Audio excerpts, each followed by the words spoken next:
Welcome to the Sage Women podcast, hosted by Melanie White and Dr. Nick Engera. We have real conversations with real women, health professionals, and coaches who share stories about perimenopause, menopause, and a range of women's health issues. Please subscribe so you get the latest updates every fortnight. You're listening to Melanie White on the Sage Women podcast, and I'm very thrilled to have today Natasha Berta joining me because she's amazing, and we're going to talk about perspectives on menopause because it's really important that we all explore different points of view and experiences on menopause and perimenopause so that we have this understanding of it. And by way of introduction, I'll say that Natasha has a digital marketing degree. She's a business mentor, and she's currently a business development officer with the University of Wollongong. So she's got a lot of experience in this area, running her own business as well. And then, of course, dealing with the challenges and bright spots of menopause. Welcome, Natasha. Thanks for being here. Thanks, Melanie. Great to see you. And I'm so excited about talking about perimenopause. It feels like every time I see a woman, I want to talk to her about that. So I've had a lot of conversations about it lately. What is it that you're so enthusiastic about? I guess it's that I always want to know from slightly older women or people who have been before me how it was for them, what their insights were. I guess I'm seeking hope because there are challenges, and I'm interested in. Sorry about the chimes. Hopefully that's kind of ambient and interesting. I'm just interested in how can I make this work for me? What are the nuggets in this that are going to help me transform myself through this process rather than be a victim of it? There's definitely days where I'm like, what is this? But then my nature is to seek what's the transformation in it. Yeah. I hear a theme of what I would call elder wisdom. What is the elder wisdom? Yeah. It's very tribal, isn't it? That connecting with someone else who's been through it and what was it like? And yeah. And I think, for me, as you said in my intro, I have been running my own business and I've been mentoring other women in business. And part of my identity before perimenopause was I'm a smart girl. I have a really sharp brain. I'm really good at tech. I find it so easy. I help other people with tech, and I explain it all and make it really simple for them.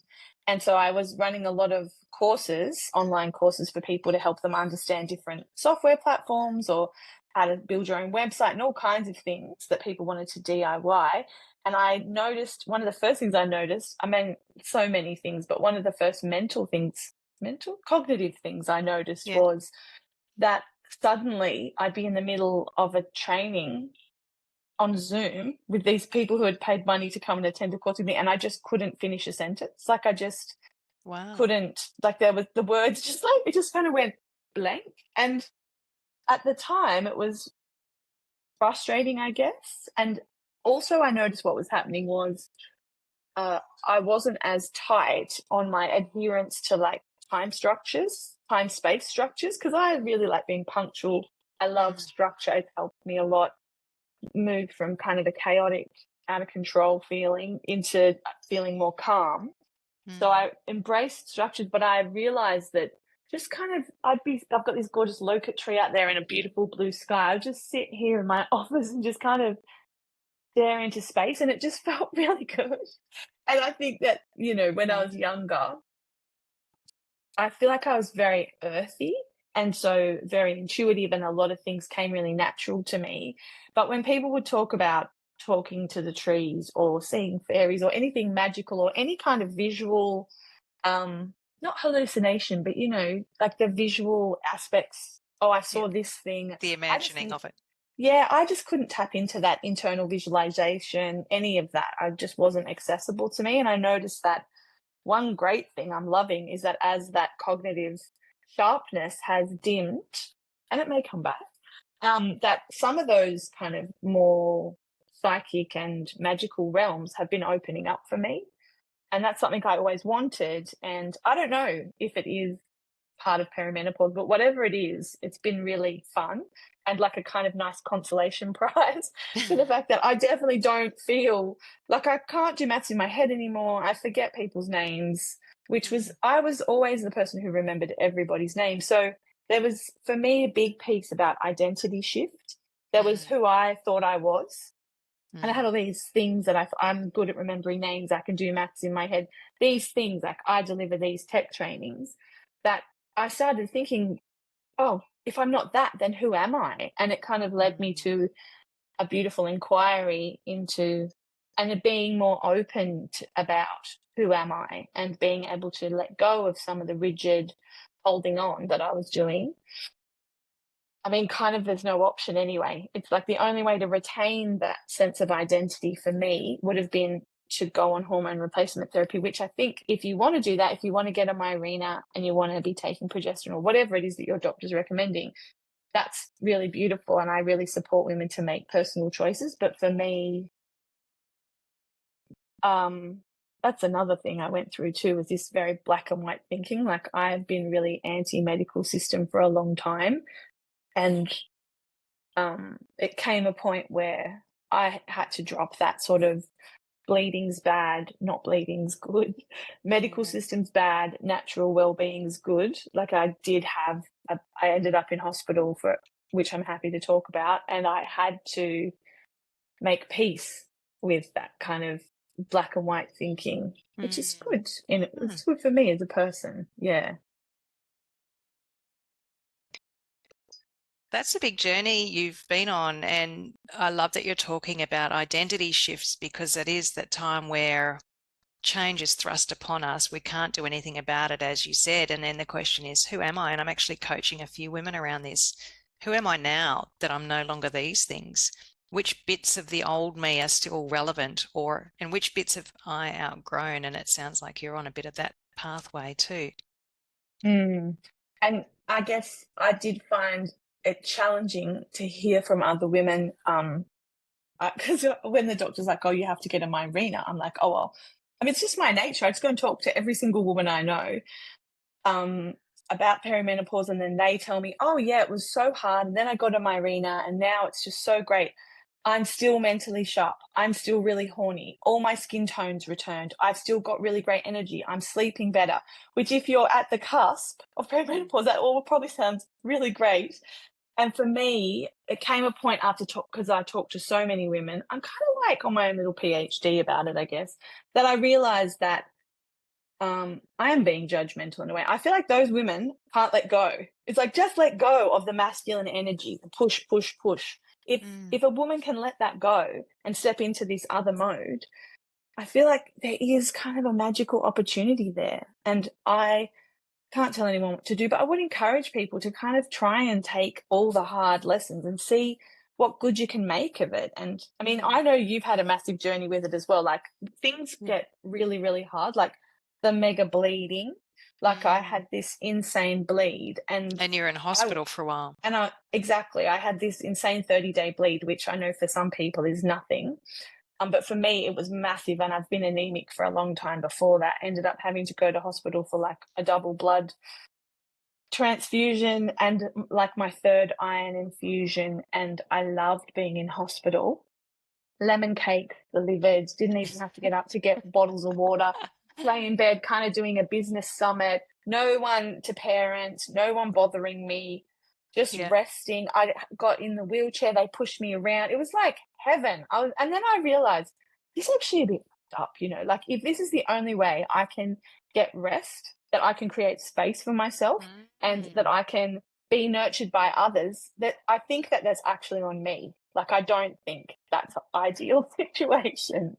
Yeah, you found, I think what I'm hearing is you found a way to get rest that you needed, but realised that you could have been doing this for yourself. Yeah, it became clear to me then that because I cherished that rest and spaciousness so much, I thought, well, I possibly could create that in my own life for myself and give that kindness to myself. And I think that it has been a key theme through this time of like coming to a much mature place about who's going to look after me. It's like I'm going to look after me, and I'm going to not wait for someone else to look after me. No one else is going to look after my health, my food, my well-being, my physical movement, my need for space, and my need. No one else has that on the top of their agenda. And if I'm not putting that at the top of my agenda, then, I mean, for me, everywhere I looked, that was what was the message that was coming back to me, was like, I need to put me in that place. I need to do that job for myself. What changed when you had that insight? I guess it was gradual. I mean, a number of things have changed over the last few years, and one of them is have kind of got super fed up with so many things and just realized that shit really had to change. So, you know, there's a thing where I've got younger kids like 13 and 14 that need me, and then my partner was needing me, and I just didn't want to be needed. So I realized that that was a massive trigger for me when I'd get overwhelmed, and if anyone needed me, I'd just like go and put myself in my bedroom. Otherwise, I'd be out in the home life just like a fire-breathing dragon, just attacking people, just verbally abusing people, and being a really mean person. That's not who I want to be, you know? So I had to find out experimentally, like, how much time by myself do I need? How much time in nature do I need? Because I realized I need a lot of time in nature to be okay. And at least once a fortnight now, I go and camp out on a friend's property. I get there, I might say hello to them, I might not. I just go, light a fire, literally just sit there. And I've just been trying to practice like not doing stuff. I could get a feeling inside like, I need to like do something. I try not to even take art stuff. I try to literally just sit there and just look at the fire and just feed the fire, which is a great luxury. And I know that not everybody has access to that. But if I don't do that, I might just go to a national park and just camp on my own, or I just take myself away from all the neediness and all the responsibilities. And every fortnight, just once, one night and half a day or a day, that seems to sort, like, that's my sweet spot. So that changed, realizing I'm about to tear down the hall and like a fire-breathing dragon, like walk down the hall, like come out of my room, because I've locked myself in my room because I know I'm in asshole mode. And then, but I need a drink or something. I have to go to the kitchen for something. And I'm like, down the hall, boom, boom, Sarah on the tech, boom, boom, what's that mess? Boom, boom, what are they doing? And I'm like, and then I realize, okay, it's probably time to go out in the bush again. Like, it's not enough just to lock myself in my room and tell everybody don't talk to me. Like, there's even more need for something else there. And so that's changed. A lot has changed. That's one thing. Yeah. I'm hearing a greater sense of self-awareness about your needs, and part of that is noticing how you're behaving in the house and in response to neediness, and then also how much time do you need on your own, and what are the ideal circumstances for you to be alone. You've learned a lot about yourself. Yeah, 100%. I've had women say to me, oh, I can't believe your husband lets you go and do that. I'm like, excuse me, like, I don't even want to know what's going on in your relationship. Anyone would want to try and stop me. That's the thing with being a fire-breathing dragon lady. It's like, you're either going to let me go or you're going to have to live with me, basically a raging psychopath. So it's kind of a win-win for them, because I come back a lot more cheerful. And I think that is a common theme with women who are menopausal. It's like, what can you no longer tolerate? And I think, neurologically, that's what's going on as well. Like, certain things are dying, and I think it's a beautiful opportunity. Like, parts of our brain are pruning away. It's like, what do we want to let go of, and what do we want to fortify and take forward? So, yeah, I mean, for those women who feel like they need to ask for permission from their husband, I hope that menopause cooks you up, cooks you up and makes you a nice different stew than what you're eating right now. Yeah. It's so interesting. I think of the analogy of you're in the tunnel and eventually there's the light at the end of the tunnel, which is getting through it. But right now you're in the tunnel, and how do you cope with that? And as you said, some women choose to take MRT, or a Mirena or something that's up to them, or there's other strategies. And what is the lesson I need to learn, I suppose, seems to be a theme of what you're saying. Like, what are the things that I can change and let go of and improve? It's really a time for some deep personal work, isn't it? And I also think about just the opportunity to get in touch with yourself and figure out, who am I now? I mean, we grow up, we're kids, and I don't know what you wanted to do when you were a kid, but I wanted to be a brain surgeon at one point, so my friend tells me. Now, I outgrew that, and then I became a teenager and I liked Duran Duran, and then I read Dolly magazine and I outgrew that, and then I started a career in environmental science and I outgrew that. And to me, this is another stage of outgrowing the old version of ourselves. Yeah. And I think it does depend on who you live with too. Like, I think I am pretty lucky that my partner is a meditator. He understands that change is the nature of life. He says he appreciates that my changeableness, or my, that is part of my nature. I can be so vehemently obsessed with something, and then the next week, if you talk to me about it, oh, like, so passé, don't care about it at all. And so I have been doing that for a long time already. I feel like there's something in me that is, agile with change, even though it can be really uncomfortable. Actually, that's a very good point about the partner discussion. And going back to that, a lot of women feel uncomfortable talking to their partner about sexual changes and body changes and emotional changes. And it sounds like that's something that already exists in your relationship. And I wonder if there's anything you have as a tip or an opportunity to make that conversation about a bit easier based on your experience. Oh, no, I think I've made a mess of it, really. I don't know if I have great advice. Like, at the moment, maybe one thing is that I'm in a couple of women's circles, and so in a women's circle, there's no I mean, sometimes the leader of the circle or the person holding space might have a prompt for you, but otherwise, you're allowed to really just speak from your heart, like whatever's alive for you. Um, and there's a lot of permission to talk about anything. So in those women's circles, I've laid everything out, because those women are never supposed to talk to me about that or hold me to anything. So I can kind of say any random thing in those, as well as I have spent some time just really grieving things. Like, it's become apparent to me, like, we had a circle the other day and they were talking about, oh, wouldn't it be great if we could all just talk about sex, and, and, oh, let's do this thing where we, like, physically embody sensuality. And I was just like, what's happened for me is something so interesting, where I feel like there's this bridge between where I am now and my prepubescent self. And something happened with my partner that really triggered me. I didn't even realize at the time. Like, he was kind of touching me in a way that I felt like I hadn't given consent for. Whereas in the past in our relationship, I'd been really fine with that. Whatever happened this one time, I just freaked out. I just shut down. I just didn't want him to look at me sexually. I didn't want him to tell me that he thought I was attractive. I didn't want him to touch me. I just shut down completely. And I was so mad. I was just so mad for so long. Like, for 5 or 6 weeks, I just didn't really figure out what was going on. And I realized that it had kind of reminded me of something that had happened when I was a teenager, where, a guy had said, look, let's do something. And I'd been like, oh, and he'd been like, oh, come on. And I'd kind of gone along, but I didn't really want to. And I've talked to it. So this all happened, completely shut down, couldn't handle it, finally realized and could explain it to him.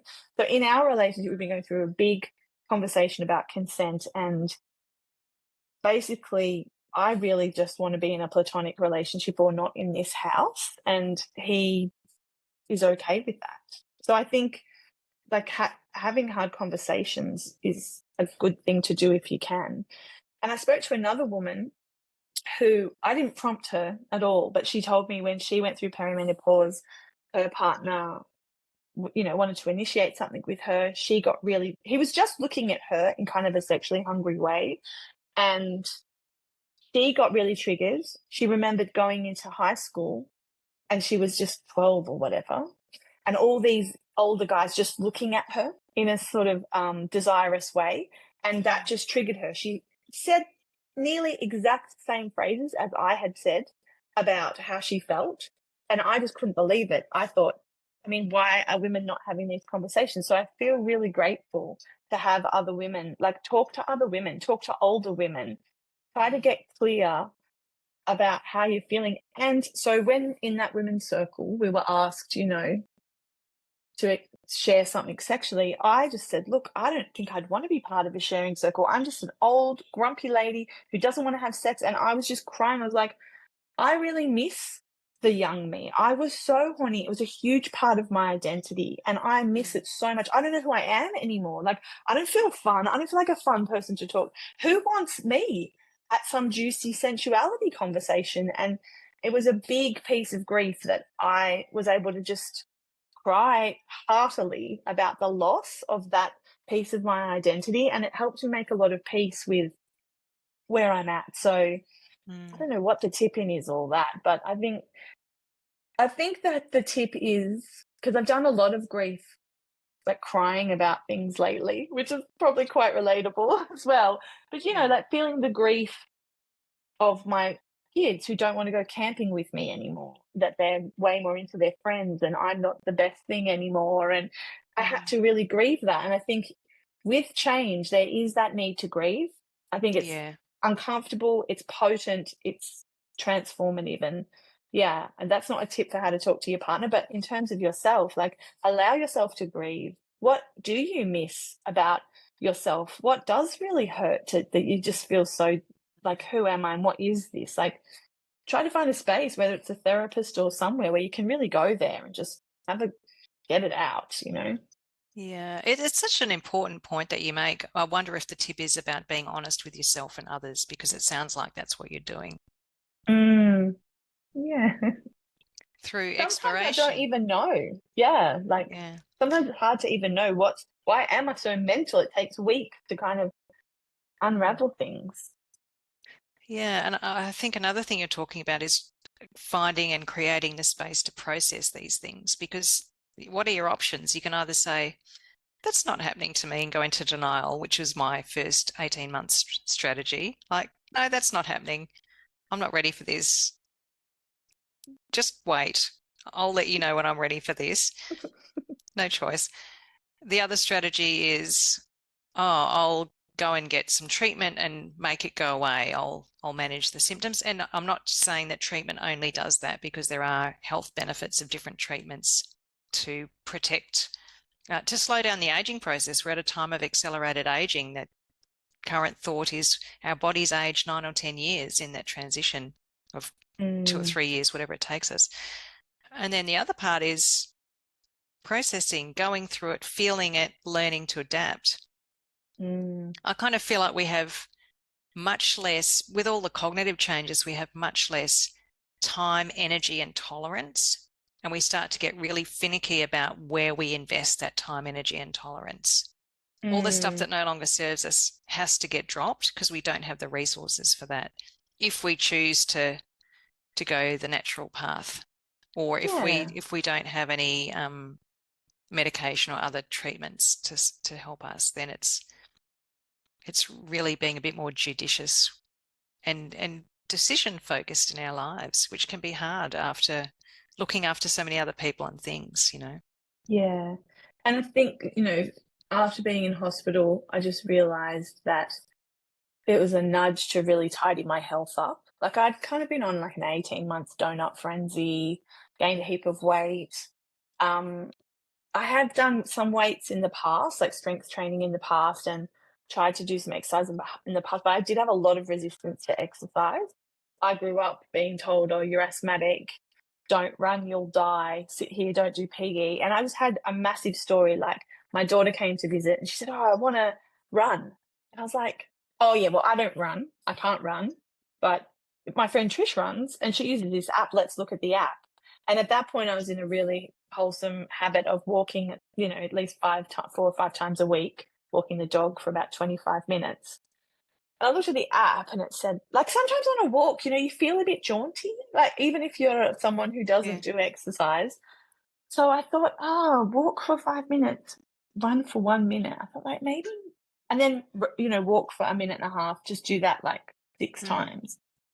And I thought maybe I could do that. And that was a massive change for me. I'm not saying everyone should run, because I know it can be a bit stressful, and it was definitely stressful at times for me while I was building up a bit of strength in terms of running, because I hadn't literally I just didn't run my whole life. I didn't think I physically could. I thought I had physical problems that would stop me. And Wow. what I did have was about 15 kilos extra that I was carting around that did make it really hard to run. So that was massive change of identity. And like, we were just in Canberra the other day, and I bought this top. It's like a lightweight top for hiking. And I was like, oh, it's so cheap. I'm going to buy a second one, because if I run and I want to run again, I'm going to want a second top. And I just thought, like, I only started in April. It's November now. So it's just a big change of everything. And I've got such a healthy habit with it now. And yeah, I just think anything's possible. I think that what was so hard, and being in hospital and nearly bleeding out and just being so rough, I signed up for my naturopath for like the 3-month plan, sorted so many things out, sorted out my gut health, which was massive, and just started really looking after myself, which I always think I am at the zenith of looking after myself, but it feels like there's still more rungs where I can tidy it up. And well, life changes and your body changes, so looking after yourself becomes different anyway over time, doesn't it? Yeah, true. Yeah, and it sounds like you've just really embraced exercise, and like you see yourself as a runner or as an exerciser now. Yeah, I mean, I had before as well some weight. I bought a big W or something, and a dumbbell and some barbells and stuff, and other way around. So yeah, we have this massive weird lounge room, and we like push the ping pong table aside. And then my partner's really into running. He's always been into running. I'm like, oh, you're such a weirdo. I used to say to all my friends, oh, you're so weird. I don't understand all of that. But it's fun to work out together, and it's great for the kids to see us looking after ourselves. And yeah, I feel like a massive exercise addict now, actually, because I feel so good when I move. And yeah, we just got a rowing machine. I think there's just heaps of options, even if it's just walking or just dancing. Like when I started, it was just walking because I was too heavy to do anything else. My knees hurt, everything hurt. So just walking at just a comfortable pace. I wasn't pushing myself at all. Just getting moving sorts my mood out so much. And yeah, I've had to change a lot of things to feel good, just sort of towing this experiment line of, if I do that, that's cool. Like, I can eat wheat for 3 days and eat as many chocolate bars as I want. And then I'm in so much pain, I can't get out of bed. My mood's atrocious. I'm crying. And then my period's a horror show. And like, is it worth it? Like, maybe not.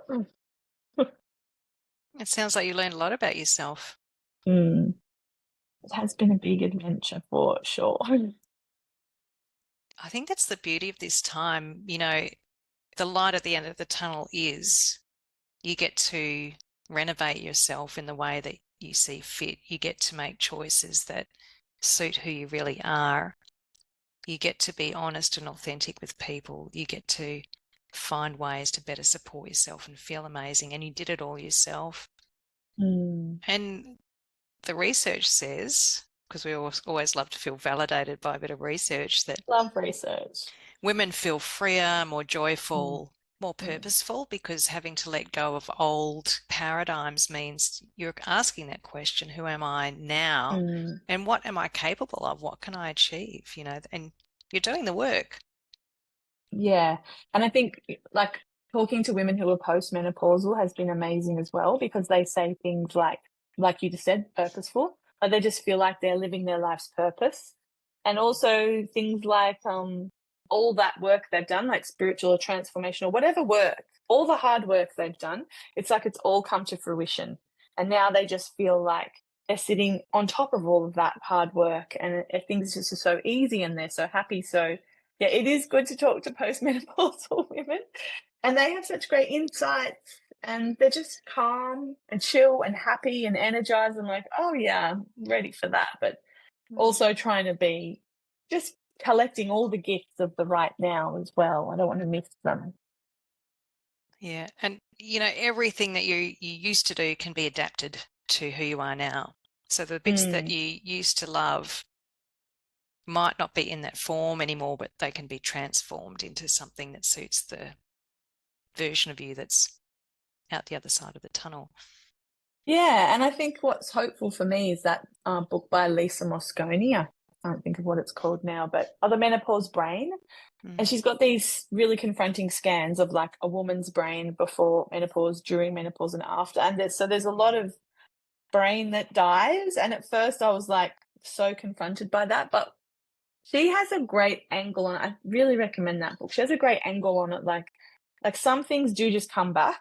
And also the way that we go through puberty, you know, like before puberty, we're a little child, then we go through that. And then, you know, that gives us the capacity to be a really great member of society. Like that same synaptic and neurological reconstruction happens at that time. And that primes us for that phase of life. And so for me, having that faith that what's going on now, while I might be like not loving it, is my body's beautiful, naturally primed way of getting ready for the next phase of my life and all the gifts that I have to offer in that time. So that's really exciting to me. Like, oh, I'm going to be like, this is like a fortification, and I'm getting primed up for my next era. It's super exciting.